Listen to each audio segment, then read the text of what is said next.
Networking की दुनिया में ना दो लेयर्स हैं, नेटवर्क लेयर और ट्रांसपोर्ट लेयर। और सच कहूं तो इन दोनों में क्या फर्क है, ये समझना अक्सर लोगों को बहुत कंफ्यूज करता है। तो आज हम इसी गुत्थी को सुलझाएंगे, एक पैकेट के पूरे सफर को ट्रैक करेंगे और देखेंगे कि ये दोनों लेयर्स असल में करती क्या है। और अगर आपको भी ये कंफ्यूजन है तो आप अकेले नहीं हैं। देखिए, स्टैक ओवरफ्लो पर किसी में बिल्कुल यही सवाल पूछा था कि भाई इन दोनों लेयर्स के बीच का अंतर समझ नहीं आ रहा। ऐसा लगता है कि इनके काम एक दूसरे से मिलते जुलते हैं, और वो बिल्कुल सही थे, ऐसा लगता है। पर आज हम इस लगने को असलियत में बदल देंगे और सब कुछ एकदम क्रिस्टल क्लियर कर देंगे। तो चलिए शुरू करते हैं। तो इस सफर की शुरुआत करते हैं हम ट्रांसपोर्ट लेयर से। समझिए, ये वो पहली स्टेज है जहां आपका डेटा, मतलब जो भी आप भेज रहे हैं, वो आपके कंप्यूटर से बाहर निकलने के लिए तैयार होता है। इसे आप अपने डेटा का पैकिंग डिपार्टमेंट मान सकते हैं। देखिए, इससे पहले कि हम गहराई में जाएं ना, बस एक लाइन याद कर लीजिए, पूरा कॉन्सेप्ट क्लियर हो जाएगा। ट्रांसपोर्ट लेयर बात करती है प्रोसेस के बीच, मतलब आपके कंप्यूटर पर चल रहे अलग अलग ऐप्स के बीच। और नेटवर्क लेयर वो बात करती है होस्ट के बीच, मतलब एक कंप्यूटर से दूसरे कंप्यूटर के बीच। बस यही सबसे बड़ा और फाउंडेशनल फर्क है। तो सवाल ये है कि ट्रांसपोर्ट लेयर का असली काम है क्या?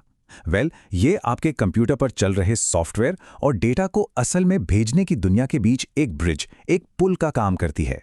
मतलब यही वो लेयर है जो ये पक्का करती है कि आपके बैंकिंग ऐप से जो ट्रांजैक्शन हुई है वो बैंक के सर्वर पर चल रहे सही बैंकिंग प्रोसेस तक ही पहुंचे, किसी और प्रोसेस तक नहीं। ये बहुत जरूरी है। अच्छा, तो ये काम होता कैसे है? देखिए, ये टीसीपी जैसे प्रोटोकॉल का इस्तेमाल करके भरोसेमंद डिलीवरी पक्का करती है। साथ ही डेटा के फ्लो को भी कंट्रोल करती है ताकि नेटवर्क पर ट्रैफिक जाम ना हो जाए। और सबसे जरूरी चीज, ये इस्तेमाल करती है पोर्ट नंबर्स का। अब ये पोर्ट नंबर क्या है? अगर आईपी एड्रेस आपके पूरे घर का पता है ना, तो पोर्ट नंबर उस घर में आपके अपार्टमेंट का नंबर है। यही बताता है कि डेटा किस खास ऐप के लिए है, आपके ब्राउजर के लिए या आपकी वीडियो कॉलिंग ऐप के लिए। अब ट्रांसपोर्ट लेयर के पास ना दो मेन ऑप्शन होते हैं, टीसीपी और यूडीपी। टीसीपी को समझिए एक रजिस्टर्ड चिट्ठी की तरह, जिस पर साइन करके रिसीव करना पड़ता है। ये कंफर्म करता है कि डेटा पहुंचा है या नहीं, और अगर नहीं पहुंचा तो दोबारा भेजता है। एकदम भरोसेमंद, जैसे कि एक बैंक ट्रांजैक्शन के लिए जरूरी है। वहीं दूसरी तरफ है यूडीपी। ये एक पोस्ट कार्ड जैसा है, बस भेज दिया। तेज है, सिंपल है, पर डिलीवरी की कोई गारंटी नहीं। ये कहाँ काम आता है? वीडियो स्ट्रीमिंग में, ऑनलाइन गेमिंग में, जहां स्पीड भरोसे से ज्यादा जरूरी है। ओके, तो अब तक क्या हुआ? हमारा डेटा ट्रांसपोर्ट लेयर में अच्छे से पैक हो गया है और उस पर अपार्टमेंट नंबर यानी पोर्ट नंबर भी लग चुका है। अब ये पैकेट सौंपा जाता है नेटवर्क लेयर को, और यहां से शुरू होता है असली सफर। अब ये तय होगा कि इस पैकेट को दुनिया की किस कोने में और किस रास्ते से जाना है। तो नेटवर्क लेयर की बस एक ही बड़ी जिम्मेदारी है, डेटा पैकेट्स को एक कंप्यूटर से उठाकर दूसरे कंप्यूटर तक पहुंचाना। और इससे फर्क नहीं पड़ता कि बीच में एक नेटवर्क आता है या हजारों। इसे आप एक ग्लोबल पोस्टल सर्विस समझिए, जिसका काम है दुनिया के किसी भी कोने से चिट्ठी उठाकर सही पते पर पहुंचाना। तो ये करती क्या क्या है? सबसे पहला काम है लॉजिकल एड्रेसिंग, मतलब आईपी एड्रेस को मैनेज करना, जो आपके कंप्यूटर का मेन घर का पता है। फिर दूसरा काम है रूटिंग, यानी आपके पैकेट के लिए सबसे बेस्ट, सबसे छोटा रास्ता खोजना। और हाँ, ये संदेशों को पैकेट्स में इनकैप्सुलेट भी करती है, मतलब उन्हें एक लिफाफे में बंद करती है। और इस सब का हीरो कौन है? वो है आईपी, यानी इंटरनेट प्रोटोकॉल। तो जरा इसे विजुअलाइज कीजिए। ये पूरा पैकेट एक लिफाफे जैसा है। नेटवर्क लेयर क्या करती है? वो इस लिफाफे के बाहर पता लिखती है, जिसे हम कहते हैं आईपी हेडर। और लिफाफे के अंदर क्या है? अंदर है ट्रांसपोर्ट लेयर का काम, मतलब वो चिट्ठी जिसमें टीसीपी हेडर और आपका असली डेटा है, जो अंदर एकदम सीलबंद है। ठीक है, तो पैकेट अब पूरी तरह से तैयार है, उस पर पता भी लिखा जा चुका है। अब देखते हैं कि नेटवर्क लेयर असल में इसे इसकी मंजिल तक पहुंचाती कैसे है, और इससे भी जरूरी, इस पूरे सफर को सेफ कैसे रखती है। अब देखिए, सबसे अच्छा रास्ता खोजने के लिए ना कई अलग अलग प्रोटोकॉल हैं। इन्हीं में से एक काफी पुराना और सिंपल प्रोटोकॉल है RIP, यानी रूटिंग इंफॉर्मेशन प्रोटोकॉल। ये सबसे अच्छा रास्ता कैसे चुनता है? हॉप्स की गिनती करके। हर हॉप का मतलब है एक राउटर से गुजरना। समझिए, दिल्ली से मुंबई चिट्ठी भेजनी है तो बीच में जयपुर या अहमदाबाद जैसे पोस्ट ऑफिस से होकर जाना, वो हो गए हॉप्स। और यहाँ एक बहुत मजेदार बात है RIP के बारे में। इसके हिसाब से एक पैकेट ज़्यादा से ज़्यादा बस 15 हॉप्स ले सकता है। 15! अगर मंजिल तक पहुंचने के लिए 16वें राउटर से गुजरना पड़ गया तो आरआईपी हार मान लेता है और कहता है कि ये डेस्टिनेशन पहुंच से बाहर है। यही आरआईपी की एक लिमिटेशन है और इसी वजह से ये आज के इतने बड़े इंटरनेट के लिए फिट नहीं बैठता। ठीक है, सबसे छोटा रास्ता तो मिल गया, पर क्या हो अगर वो रास्ता सेफ ना हो? अगर हमें सिर्फ जल्दी नहीं पहुंचना बल्कि सेफ भी पहुंचना है बिना किसी के देखे, यहीं पर नेटवर्क लेयर की सिक्योरिटी वाली ताकतें काम आती हैं।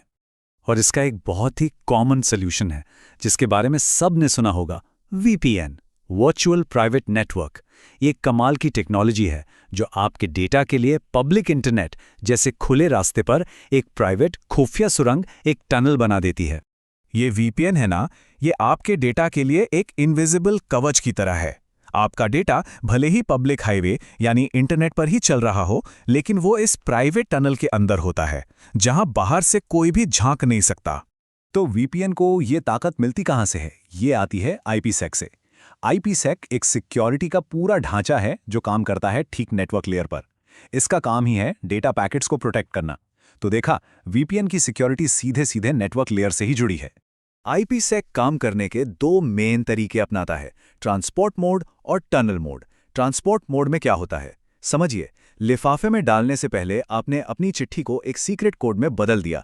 इससे चिट्ठी तो सेफ हो गई, पर लिफाफे पर लिखा पता अभी भी सबको दिख रहा है। लेकिन टनल मोड वो एक कदम आगे है। ये आपकी पूरी की पूरी चिट्ठी को लिफाफे और पते के साथ एक और बड़े, मजबूत और सिक्योर बक्से में बंद कर देता है।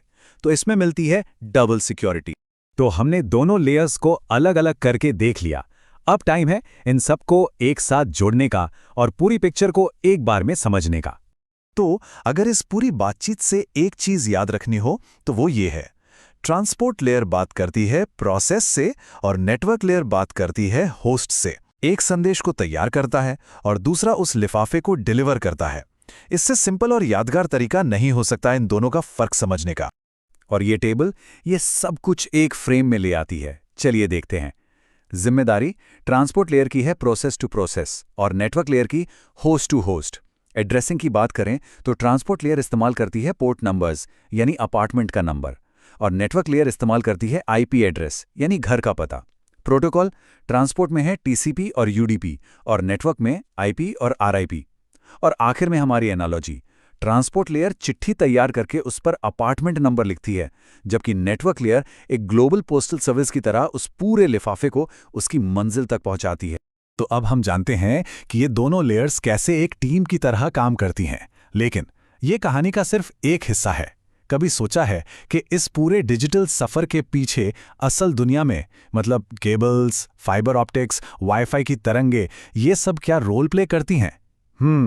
ये एक ऐसा सवाल है जो हमें नेटवर्किंग की और भी गहरी परतों की तरफ सोचने पर मजबूर करता है।